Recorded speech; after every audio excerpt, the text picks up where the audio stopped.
4 small horror stories. मेरे अब्बू के शूज़ कुछ दिन पहले ही उनके ऑफिस से चोरी हो गए थे और जब हमने सीसीटीवी में देखा तो एक आदमी उनके बुड्ढा साहब उनके जूते पहन के लेके जा रहा था। जिसको देख के मेरे अब्बू ने कहा कि कौन आदमी है जो मेरे जूते ऑफिस से लेके चला गया। लेकिन कुछ दिनों बाद मेरे अब्बू के ऑफिस में ही एक पार्सल आया और उस पार्सल के अंदर जब उन्होंने देखा तो वो बहुत खुश हुए क्योंकि उसके अंदर उनके वही शूज़ थे। बल्कि वो शूज़ नहीं थे बल्कि उसी तरीके के एक नए शूज़ रखे हुए थे उसके अंदर। और उस पार्सल के ऊपर कल की डेट मेंशन थी। जिस दिन वो चोरी हुए थे उसी दिन किसी ने उनके नए जूते ख़रीद कर उनको दे दिए थे। ये मेरे अब्बू को बात बहुत पसंद आई। लेकिन जब उन्होंने घर आकर मुझे और मेरी अम्मी को ये बताया तो मैं बहुत परेशान हो गई कि ऐसा क्या हो गया। अब्बू बहुत खुश थे लेकिन हम दोनों बहुत परेशान हुए कि ऐसा क्या, कौन है जो उनको नए शूज़ देके चला गया, वो भी बिल्कुल फ्री में। कौन आदमी था वो गंजा जो उनके शूज़ लेके गया था। ये सोचकर मुझे और मेरी अम्मी को बहुत परेशानी हो रही थी। हम सोच रहे थे कि कौन है। दूसरी हॉरर स्टोरी है द सेल फ़ोन। मैं अपने घर में सफाई कर रही थी कि मुझे एक सेल फ़ोन मिला। ज़ाहिर है वो मेरा सेल फ़ोन नहीं था, वो पता नहीं किसका था, लेकिन वो मेरे कमरे से ही मुझे मिला था।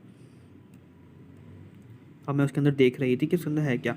लेकिन जब मैंने उसके अंदर चेक करा तो उसके अंदर एक सेल फ़ोन, उस सेल फ़ोन में एक मिस कॉल थी जो मेरे नंबर पर ही आई हुई थी। जब भी मुझे बहुत परेशानी हुई और मैं चौंक गई कि ऐसा कौन है जो मुझे ही कॉल कर रहा है मेरे कमरे में और मेरे सेल फ़ोन पर ही।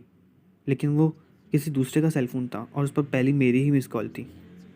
आखिर वो कौन आदमी था या कौन औरत थी जो मेरे कमरे में ही मुझे सेल फ़ोन कर रहा था। दूसरी है द एक्वेरियम की, जिसके अंदर मैं एक्वेरियम के अंदर ज़्यादा पौधे जमा करने की शौकीन थी। मैं पौधे रखती थी। अब मैं हर दुकान से पौधे लेकर आकर अपने एक्वेरियम में पौधे ज़्यादातर जमा करती थी।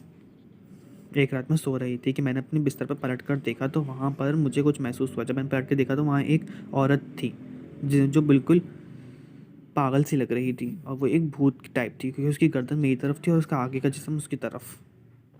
आखिर वो कौन थी जो मेरे पास मौजूद थी, मुझे देख रही थी और मुझे बहुत खौफ आ रहा था। लेकिन कुछ दिनों बाद मेरे ख्वाब में मैं जब उठी तो मैं अपने एक्वेरियम के पौधों के पास थी। पौधों के ऊपर मैं चली थी और मैंने जब नीचे देखा तो वहाँ पर कुछ सफ़ेद कलर के लोग जो थे वो डिगिंग कर रहे थे। ऐसा लग रहा था जैसे वो किसी का सड़ा हुआ स्केलेटन हो और वो डिगिंग कर रहे थे। और ये देखकर मैं बहुत हैरान हो गई और डर गई और फिर मेरी आंखें खुल गई ख्वाब से और मैं बहुत डर गई थी। फिर मैंने कुछ सोचा और फिर अपने एक्वेरियम जिसमें पौधे थे वो जाकर अपने वॉशरूम के अंदर बहाने लगी। मैं उसको वॉशरूम के अंदर बहा ही रही थी और वो मांस आहिस्ता आहिस्ता करके गिर रहे थे सारे पौधे जो मैं जमा करती थी एक्वेरियम के अंदर। मैंने देखा कि कुछ मांस जो है उसके अंदर अटक गया है, कुछ पौधे का हिस्सा उसमें अटक गया है, वो निकल ही नहीं रहा था, वो मिट्टी के साथ ही चिपक गया था। फिर मैंने उसको पानी डालकर भी बहाने की कोशिश करी लेकिन वो नहीं निकल रहा था।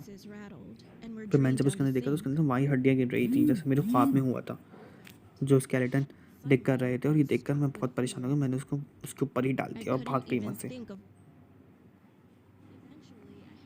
आखिर वो कौन थे, कौन से स्केलेटन थे जो मेरे पौधे के अंदर चिपक गए थे?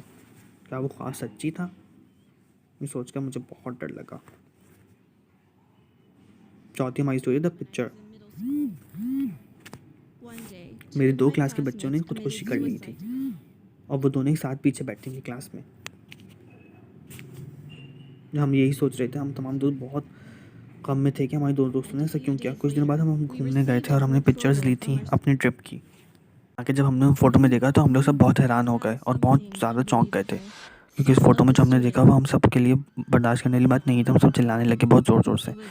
और मैंने जब वो फ़ोटो देखी तो मैंने उसके अंदर देखा कि हमारी जो वो 2 दोस्तें जो मर चुकी थीं वो उसके अंदर खड़ी हुई थीं और वो अजीब-सी नज़रों से वहाँ खड़ी हुई ऊपर आसमान की तरफ देख रही थीं। और हम लोग ये देखकर बहुत हैरान हो गए कि वो फ़ोटो में कैसे आ गई, हालाँकि उनकी 2 हफ़्ते पहले ही मौत हो चुकी थी। और ये देखकर हम लोग सब बहुत ज़्यादा परेशान हो गए थे। इसलिए हमने वो फ़ोटो जो है आग लगा दी क्योंकि हम वो फ़ोटो नहीं रखना चाहते थे जिसके अंदर हमारी 2 मरी हुई दोस्तों की रूह मौजूद थी। शुक्रिया, मेरे चैनल को सब्सक्राइब, लाइक और शेयर कीजिए।